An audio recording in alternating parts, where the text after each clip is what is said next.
ব্যাপক উৎসাহ উদ্দীপনা ও আনন্দঘন পরিবেশের মধ্য দিয়ে কক্সবাজারে প্রথমবারের মতো অনুষ্ঠিত হলো কলাতলীবাসীর মিলন মেলা। শনিবার দিনব্যাপী সমুদ্র সৈকতের দরিয়া নগরে এই মিলন মেলার আয়োজন করে কলাতলী সমাজ কমিটি। এতে প্রায় ১২ শতাধিক সদস্য স্বতঃস্ফূর্তভাবে অংশগ্রহণ করেন। দিনভর নানা আয়োজন, ঘোরাঘুরি এবং পারস্পরিক সৌহার্দ্য বৃদ্ধির কার্যক্রমে অংশ নেন তারা। শেষে সাংস্কৃতিক অনুষ্ঠান ও র্যাফেল ড্র অনুষ্ঠিত হয়।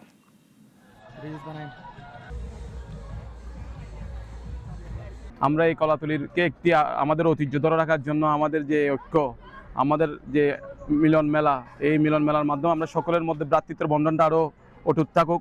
আমাদের এই আয়োজনে মিলন মেলায় ছোট বড় মুরব্বী বয়স্ক সবাই অ্যাটেন্ড করেছে। আলহামদুলিল্লাহ আমাদের মিলন মেলাটা আমরা সুন্দরভাবে সবাইকে উপহার দিতে পেরেছি। আমরা আগামী বছর ইনশাল্লাহ আরো দ্বিগুণ উৎসাহে মানুষের আরো আনন্দ দিতে পারি মতো, আরো ভালো করার মতো ইচ্ছা পোষণ করছি।